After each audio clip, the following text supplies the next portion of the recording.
Welcome to Soapbox Interview from SAP Media. I'm Matt Skitza, and today I'm here with Aaron Del Mar. Aaron, welcome. Thank you so much for having me. It's a pleasure to have you here. Can you tell us a little bit about yourself and what you're running for?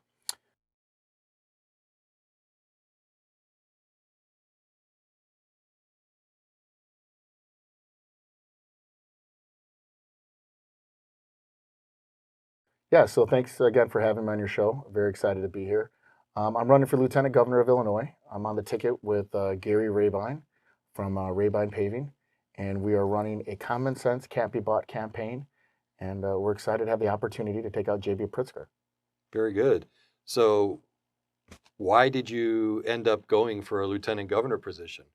What attracted you to it? Well, to be honest with you, it's very shocking for me to even be here. I started my political career in early 2009 when I ran for a small city council seat in the village of Palatine. Mm. It was a race that I wasn't even supposed to win. And from there, I ran for township committeeman and started getting involved in more Republican geared partisan politics. I was fortunate enough to serve as a Cook County Republican chairman for 2 terms. I went on to be the Palatine Township Highway Commissioner, something that I serve at now. I also serve on the Palatine Rural Fire Protection Board, so kind of rounding out some of my political policy backgrounds and working out my levy chops and budgeting chops. And based on some of those experiences and being a delegate at the 2016 and 2020 RNC convention, I was approached by the Rabine campaign to come and interview and be a part of the campaign. And when I was there, Gary invited me. He said, "Aaron, we really want you to be a part of this campaign." I said, "Well, Gary, I'm really touched, but I just want to maybe talk about some high-level policy and give you some pointers." He goes, "Aaron, you don't understand." And I cut him off again. And I said, "Gary, you don't You don't understand. understand. I got a lot going on, and I appreciate it, but I'm not really a good campaign type manager. That's not really my thing. I have really Right. no interest in that." He goes, "No, Aaron, I want you to be my lieutenant governor pick." Oh, and I took some time and gave it some thoughtful Right. prayer, and I spoke with my family, and I graciously accepted, and it was very touching. And here we are, putting all those years of being in government and in Republican politics to work. So, how many years have you been involved in politics in general? I've been involved. I got my first party spot in 2010. I ran in a very highly contested committeeman's race, which is a kind of the person responsible for all the Republican politics in Palatine Township. And from there, just kind of took off. So, when you look at party politics in general, and I don't want to point any fingers, whether it's Democrat or Republican. What have you seen evolve as we've now entered into 2022? And it seems like the whole format or the whole political environment's totally different. Yeah, I definitely would agree with that. When I started getting involved in early 2010, it wasn't nearly as polarizing as it is now. There's very, very little common ground between both parties. And that hasn't always been the case. And it's become so much vitriol in between both the Republicans and Democrats, and the fighting and the arguing. It really is brought out a lot of my fighting days where, I had background in some MMA. And now instead of fighting in cages, I'm fighting with, Democrats on behalf of my constituents. It's certainly been an exciting ride, but it's sad to see how far apart we really are as a country. Right, right. And as a state, it's unbelievable. So speaking of the state, our state, if you look at it generally speaking, it's a disaster. I Whether it's financial policy or any policies, whether it's education, it's just a disaster. So when you look at the Rabine Del Mar platform, how does that influence what the state should be? Well, I think the number one issue that we are targeting in on is crime. People need to be able to feel safe in their own neighborhoods and their own communities. And that's something that we haven't seen this bad since probably 1996, since I was getting out of high school. The crime rate in Chicago, the crime rate around the state, it's seeping into the suburbs. It's not just isolated to the southwest side of Chicago anymore. Right. You're seeing it shootings in Oak Brook. You're seeing all the protests on the Magnificent Mile and the looting. On 90. On 90, right. I mean, shootings on the highways, it's like we're in a third world country. And the primary responsibility of any governor or lieutenant governor is to keep its constituents and citizens safe. And J.B. Pritzker has failed at that over and over again. You've had over 1,200 carjackings in 2021, 870 some murders. Um, this is something that you would see in a war zone. And that's really what Chicago is being. And that's even with the media not fully reporting on everything that's really happening. So crime is the number one. When you have failures like Kim Fox, the Cook County State's Attorney, that has a catch and release program, she's failed at her experiments with social justice. This revolving door of criminals coming in and being put right back on the street. It's offensive, honestly. And if you look at where her malfeasance when she started with the Jussie Smollett case, and then when that was finally adjudicated a couple of days ago, to double down and saying it was a miscarriage of justice. She's just so out of touch with her constituents and with the people of Chicago and Illinois. We need to start creating a mechanism for her to be able to be recalled. Right, right. So when you look at the state, obviously, other than the safety issue, which is obviously extreme right now, and you look at the leadership of Illinois, have they done anything right that you can point your finger at over the last 8 years, let's say, for example? Well, definitely. I mean, under this administration and the previous administrations that the Democrats have controlled Illinois, people continue to say how Illinois is broken. Mm. It's not broken. The fix is in. Mm. Illinois is working and operating exactly how the Democrats want it to work. It's working exactly how they designed it, so they can take from our citizens and continue to pass the bucket around to all their friends, and everyone just takes some of it out. We need to find a way to end patronage in Illinois. We need to find a way to give people better value for their tax dollars, and find a way to get Illinois back to work and be successful. We're not competitive as a state. I mean, we're bleeding out citizens and businesses to all of our neighbors, to Indiana, to Ohio, all over. And until we can become competitive and create a strong business climate, we're not going to be successful as a state. So if you look at corporate America, companies' assets, if you start losing them, the company folds. Right. And the state of Illinois, if you want to compare it to the corporate world, it really only has one asset, and that is its people. And over the last 8 years, the state of Illinois has lost people at a rate that's exponentially increasing now. Mm-hmm. So how does the Rabine ticket help that situation? Well, we need to create an environment in Illinois where people want to come here instead of flee. That's the first thing. Mm-hmm. Because just like you mentioned, as people leave Illinois, that tax burden that all these people were chipping in and helping, all the jobs, all the different ways that people contribute to their communities, when those people leave, that burden is left with those that stayed. So they're not taxing us any less, they're just taxing us more on top of the ones that stayed. So we need to find a way to make it more competitive, that people want to move into our state. They want to, if we could have an influx of population, that burden is dispersed among everyone.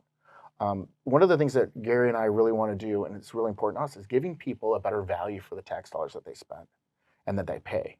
That's big. Anybody that comes in and says that they're going to lower your taxes, they're lying to you, right? Gary and I have two main goals. One is we want to give you a better value for your the tax dollars that you spend. And the other thing is that when we get elected, 4 years after we're done, or 8 years after that, whatever it is, we want you to be in a better position than when we started. We want to have incremental change. And that's going to come with a lot of very difficult decisions. And they're going to be incredibly unpopular. But Gary and I are ready to make those tough decisions, those unpopular decisions, to be better for Illinois. And I think that takes a lot of courage and integrity. And that's something that we have a lot of. So just recently, you spoke of basically like a machine that's run Illinois for over the years. And there's been a little hiccup to that, in which a gentleman was arrested and with federal charges against him. For his criminal enterprise. 22 charges, I believe. How does that change the political environment within Illinois? It changes it in a couple different ways. Number one, it's going to be like the Wild Wild West. Michael Madigan has been in power for so many times that it's going to leave a giant black hole for not only leadership, but who is going to be running the machine. The Democrats for so many years have depended on his patronage, on him funding their campaigns, on him getting signatures, and his strategy in the state house. With that gone, it leaves a void. And that gives a really big opportunity for Republicans and conservatives especially to gain a lot of ground. because that whole system is now out of whack because the only person that could run it was him. Illinois is in a great position to have a lot more success. So that's number one. Number two, it really represents what's been wrong with Illinois politics for so many years. Everyone has known about the corruption that's happening in Illinois and in Chicago, or and especially in Springfield. But now that it's being brought to light on such a wide scale with ComEd, and they're talking about some issues with AT&T and other groups, that it's widespread, not through just Michael Madigan, but through all of his cronies and the Democratic delegation in the state house. They've lost the public trust. So there's a really big opportunity for conservative candidates with integrity and character to fill that gap and lead us in the right direction. Should Democrat candidates that have been associated with them, whether it's judicial or legislative candidates, should they have concern as they head into this midterm election?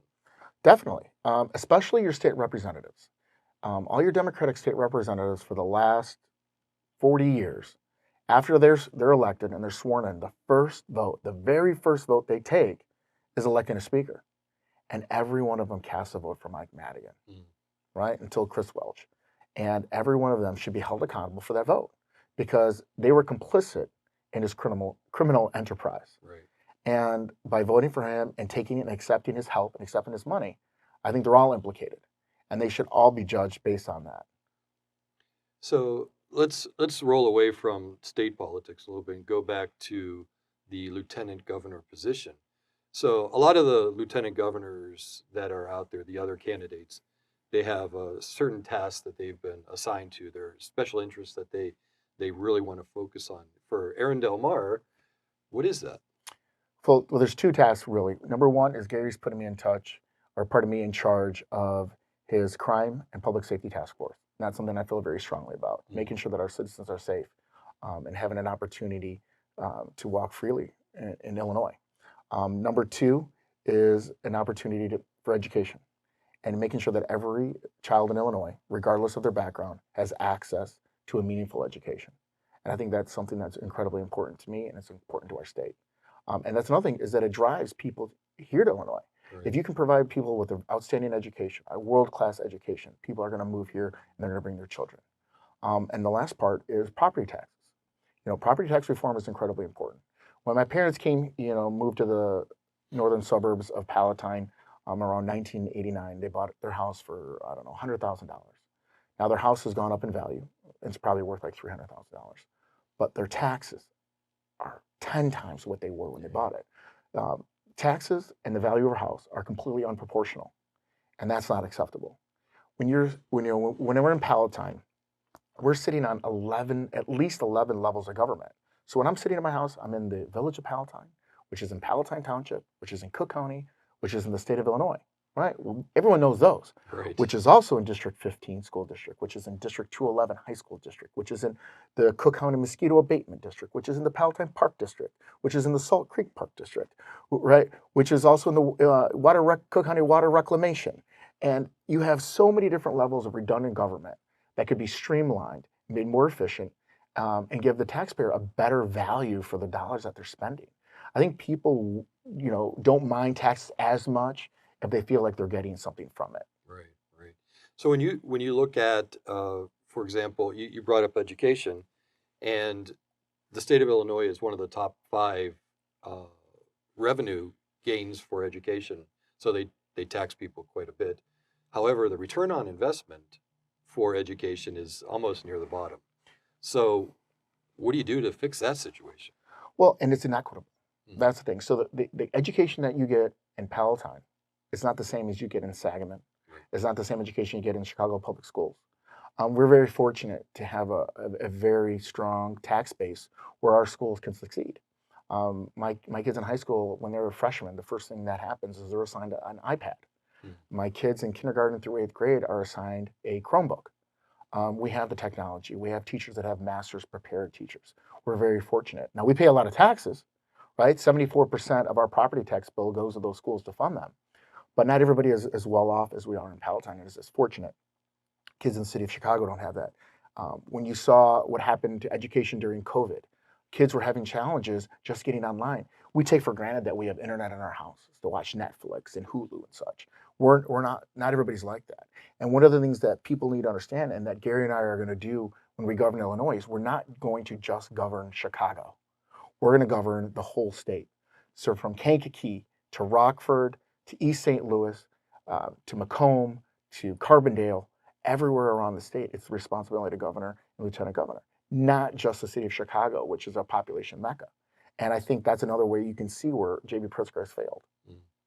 So, obviously we're at that stage right now where the pandemic has miraculously disappeared, in a sense, and you have a governor who had a strategy and implemented and still is using part of that strategy in schools today. How would you rate that effectiveness of what he's done as far as dealing with the pandemic and what he's doing with children, even to this date? I think, to be fair, the information and the medical technology that we had when COVID first started can constantly change. The information that we're giving constantly change. So one of the things I look at, though, did any of the stuff that Governor Pritzker did it make sense? Right? When you're telling people they can't have more than 3 people on a boat when they're all in the same family, that they're all in the same house, did that even really make any common sense? Right. When you're throwing into catastrophes and pandemics like that, the goalpost always is moving. But if you can base your decision making on common sense and strategically thinking through it, I think that you do a better job. And I think that he lacks it. I don't think he has the grasp of what it is to be a common Illinoisan. He was born on third base and he thinks he hit a triple. When the rest of us were locked in our houses, he was sending his family to the horse farm in Wisconsin. When the rest of us were not having Thanksgiving, he was having Thanksgiving with his family in Florida. Right? So he doesn't understand, what, middle class is or upper middle class. He doesn't understand the struggles. The people in general. Right. He doesn't understand what's going on the South and West Side. To be honest with you, I never grew up in the Southwest Side. I don't really know much either, but I'm learning about it. But I do know what it's like to raise a family in Illinois, and I do know what it's like to start a business and to run a business in Illinois and have the tax burden with my commercial taxes on my building, on my home, and the Illinois Department of Employment Security taxes and all the different taxes they have in your income taxes and your corporate taxes. It's not a place you can really grow a business and have it flourish, especially not when we're looking at other states. When you look at the campaign, the ticket itself, is there any special projects or anything that you would like to send a message to your constituents? I do. I think that when you compare and contrast each of the other candidates that are running for governor and lieutenant governor, there's a couple things that I think really stand out. Let's just start kind of like where polling's at. If you look at Paul Schimpf, yes, Paul Schimpf's a great guy. He's a war veteran. He's an attorney. He will be the first one to tell you that he did an amazing job as a JAG officer. He prosecuted Saddam Hussein, the Ace of Spades. Paul is a true American hero. But for whatever reason, his campaign hasn't really picked up slack. And he hasn't been able to get any traction. And his funding is not where it needs to be to have a successful gubernatorial campaign in Illinois. That's unfortunate. I think he is an outstanding candidate, but it just is what it is. When you look at Jesse Sullivan, Jesse's beautiful family, great guy, very dynamic. But when you look at the funding, where the $12 million that was donated to his campaign came from, I think people should question that. All that money came from California. He didn't have a background here in Illinois. He was not around politics at all. Frankly, came out of nowhere. And I think that you need to question, why would people in California donate $12 million to a campaign here in Illinois? Right. I think it's a fair question. When you sign up for public office, you have to answer those questions. If you look at Richard Uren, amazing story. He's a veteran himself, served in Afghanistan, got pulled up by his bootstraps, graduated from law school, was a city councilman in Aurora, ended up becoming mayor. A really great story, an American story, to be honest with you. Right. But would you be even discussing Richard Uren if he didn't have backing by Ken Griffin? He's got 4 out of the last 5 primaries. he voted in Democratic primaries. Right. And by the way that Illinois, as you know, doesn't have registered Republicans or registered Democrats, predominantly those are Democrats that do that, vote in Right. Democratic primaries. Right. I think there's a lot of questions that should be asked. If you voted in the Democratic primary in 2016, did you vote for Hillary or did you vote for Bernie? I think that's a fair question. I don't think that's derogatory. I think it's a fair question. No, you're right. Did you vote for Donald Trump in 2020 or did you vote for Joe Biden? Those questions should be asked and they should be answered. And I think those are important for voters to know, especially in a Republican primary, where you voted and who you stood with. When you look at Darren Bailey, Darren comes from Southern Illinois. He's got an amazing wife, Cindy, and the partnership and their team of that power couple. You know, they're just great. It's great to see. Right. And he has very strong conservative politics, and he has a lot of guts. I mean, he stood up against the mandates and such. But if you look at his politics, and if you look at the polling, and if you look at the actions of J.B. Pritzker helping Darren Bailey in his race in a Republican primary, that should give you pause. Why would J.B. Pritzker help a Republican candidate? All the polling that we've seen shows that Darren Bailey loses by 30 to 40 points to J.B. Pritzker. And Pritzker's even said that if he could pick anyone to run in the general election, it would be against Darren Bailey. So I think on a policy standpoint, Gary and I share a lot of Darren's positions. He's Pritzker's favorite candidate. And his Southern accents and mannerisms, which I think are great, don't play well in the Chicago market. And I just don't think he's a viable candidate. Now you look at Gary. Gary's a rough and tumble, gritty kind of guy. He's an honest, decent man character, and he's very new to politics. But he's the only candidate in this election that has been able to start a business from scratch here in Illinois, scale it nationwide, hire thousands of people, make over $1.5 billion of gross dollars, and knows how to run a major operation. I think that's important. And also, if you look at Gary's integrity and the ways that he as a donor has supported conservative candidates, he didn't come out of nowhere. He's had strong credentials as far as that. No one can challenge his Republican credentials. He's the only, listen to this, Gary is the only gubernatorial candidate that's never voted in a Democratic primary. And I think that says a lot about his credentials. Right. Another thing, too, is if you're looking at all the different lieutenant governor candidates, if you look, and they're all amazing. I mean, this is a great opportunity for all Republicans in Illinois to have a really robust choice. But Stephanie Trussell has never held any office. She's never run for anything before. She was an amazing radio host, and I was fortunate enough to be on her show, and I consider her a friend. But if Darren was elected and something would happen to him, I don't believe that she's ready to take over the mantle of governor. I just don't. I don't think she has the experience to really do that management, the executive experience. I look at Kathleen Murphy, who did an amazing job. She was legislative aide. She worked with Breakthrough Ideas with Jeannie Ives. She worked on so many campaigns. She is a true conservative. She's an amazing person, a single mom, has a great story. But like that, she's never served in a public office. She's never had that business background that I think is important when you're going to potentially be a governor. You look at Carolyn Schofield, great job. She's got a cancer survivor.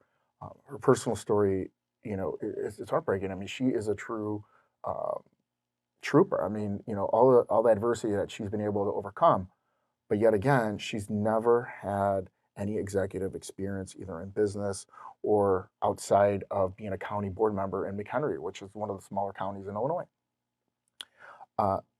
My own background, I've served on the city council. I've served on state boards. I served during the Ronner administration on the Illinois International Port Authority.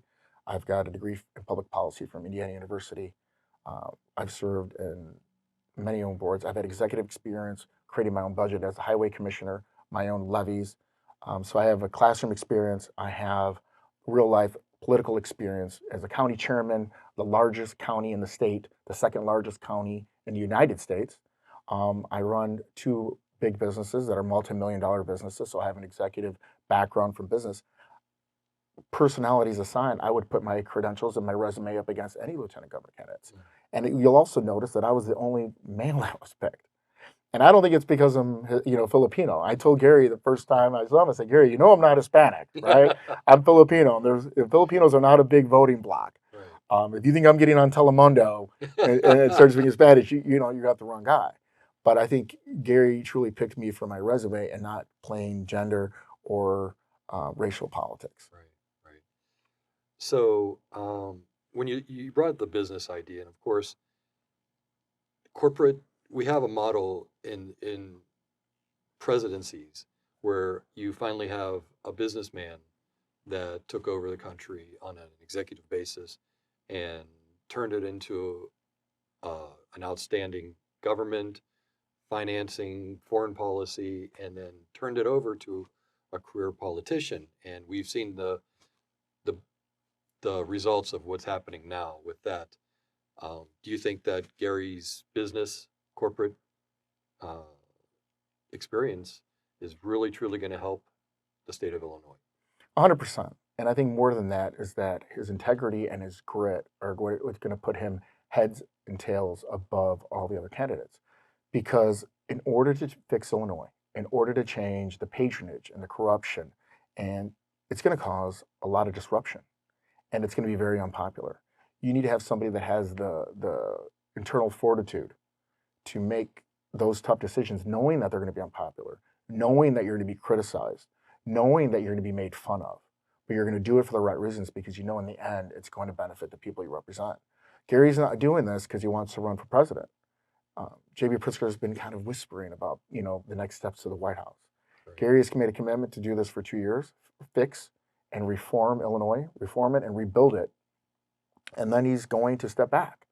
You know, Gary had an opportunity and was asked several times to run for the United States Senate against Tammy Duckworth. There wasn't a very strong candidate by a lot of people's perception in it. Right. I mean, you got some now. There's some great candidates now, but early on, there was a limited selection, and he was offered a great amount of money from a lot of different donors to run for that spot, and he turned it down because he doesn't think that he could help people in Washington. He felt like he could help people here in the state of Illinois. And I know a lot of politicians. I know a lot of them. And I don't know very many that would have turned that down. Right. And that speaks a lot about his character. Very good. So, Aaron, thank you very much. It's been wonderful talking with you today. Good luck through the whole campaign process. And thanks again. Thank you very much for having me on. Very good.